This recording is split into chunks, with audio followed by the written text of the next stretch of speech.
रात के ठीक 1 बजे थे।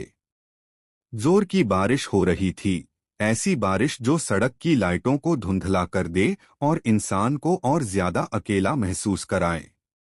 अनाया बस स्टैंड के बाहर खड़ी थी, भीगी हुई, थकी हुई और परेशान।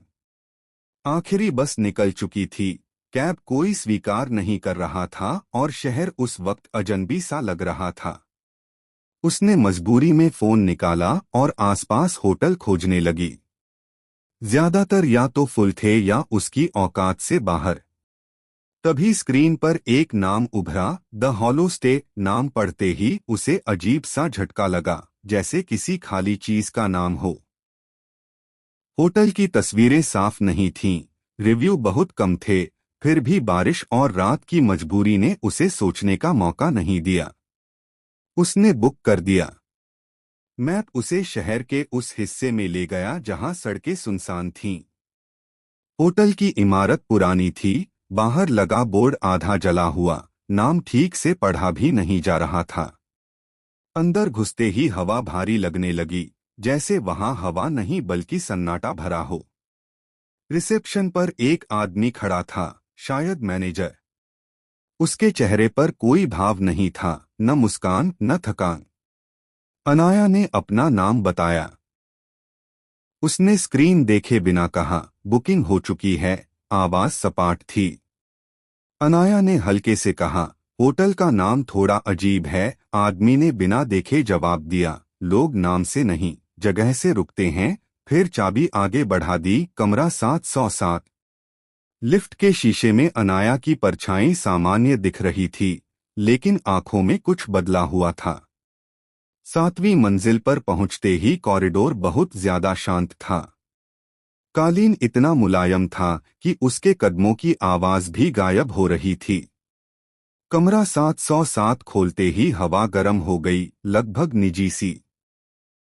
बिस्तर पूरी तरह सजा हुआ था, फिर भी चादरों पर हल्की सिलवट थी, जैसे कोई अभी अभी उठा हो। शीशा बिस्तर के बिल्कुल पास था, इतना पास कि अपनी ही परछाई से नजर हटाना मुश्किल लग रहा था। अनाया बिस्तर पर बैठी। गद्दे ने उसका वजन थोड़ी देर बाद स्वीकार किया। फिर एक और दबाव महसूस हुआ, जैसे कोई और भी वहां मौजूद हो। उसका दिल तेज धड़कने लगा। फोन कापा। अनजान नंबर से संदेश आया, तुम्हारा शरीर याद रखता है, दिमाग भूल जाता है। उसने फोन उल्टा रख दिया। कमरे की लाइटें धीरे धीरे मंद होने लगीं। कोई दिखाई नहीं दे रहा था, फिर भी उसे महसूस हो रहा था कि कोई उसकी निजी सीमा में है।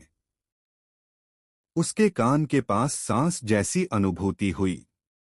फिर एक शांत आवाज आई, तुम्हें हमेशा लगा कि कोई तुम्हें पूरी तरह नहीं देखता। अनाया सिहर गई। शीशा बदलने लगा। उसमें अनाया खुद दिखी, इसी कमरे में, किसी और रात पर, शांत और मुस्कुराती हुई। उसी पल उसे याद आया वह विज्ञापन, वह खोज, वह फॉर्म जिसमें लिखा था, ऐसा अनुभव जो तुम्हें चुना हुआ महसूस कराए। नीचे एक पंक्ति थी जिसे उसने अनदेखा कर दिया था, जाना हमेशा निकलना नहीं होता। दीवारें थोड़ा और पास आ गईं। छत नीचे आती हुई लगी। चादरें उसके पैरों के चारों ओर सिमट गईं, कसकर नहीं, लेकिन अधिकार जताते हुए। आवाज फिर आई, तुम्हें कभी मजबूर नहीं किया गया। दरवाजा बंद था।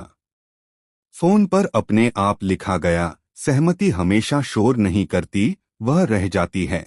अनाया की सांस तेज हो गई, लेकिन उसी डर के बीच उसे अपनी ही एक आवाज सुनाई दी। उसे याद आया कि कैसे वह हमेशा खुद को हालात में फंसा लेती थी, सिर्फ इसलिए क्योंकि किसी ने उसे थोड़ा खास महसूस कराया हो। शीशे में और चेहरे दिखने लगे, सब इसी कमरे में, इसी बिस्तर पर। आवाज बोली, हम सिर्फ उन्हें रखते हैं जो रुक जाते हैं। उसी पल अनाया को समझ आ गया कि कमरा उसे तभी तक पकड़ सकता है जब तक वह खुद मानती रहे कि यहीं रहना है। उसने आंखें बंद कीं और पहली बार कमरे से बात नहीं की, खुद से की। उसने तय किया कि डर को आराम नहीं बनने देगी। उसने पूरी ताकत से खुद को बिस्तर से अलग किया। चादरों ने रोकने की कोशिश की, लेकिन जैसे ही उसने अपनी यादों और अपनी पहचान पर ध्यान लगाया, पकड़ ढीली पड़ने लगी। शीशे में दिखने वाली दूसरी अनाया बिगड़ने लगी। कमरे में बेचैनी फैल गई। दीवारें पीछे हटीं। लाइटें झपकने लगीं। दरवाजे का ताला धीरे से खुल गया। अनाया ने पीछे मुड़कर नहीं देखा। वह दौड़ी। कॉरिडोर अब छोटा लग रहा था। लिफ्ट तुरंत आ गई। लॉबी में पहुंचते ही हवा सामान्य लगने लगी। रिसेप्शनिस्ट ने कुछ नहीं कहा। अनाया होटल से बाहर निकल आई। बारिश रुक चुकी थी। सुबह की ठंडी हवा में उसने गहरी सांस ली। फोन पर कोई संदेश नहीं था। कांच में उसकी परछाई सामान्य थी, थकी हुई लेकिन जिंदा। वह चली गई। उसके पीछे होटल का दरवाजा बंद हो गया। इमारत चुप रही, जैसे हार मानना उसकी आदत न हो, बस इंतजार करना जानती हो। अनाया बच गई।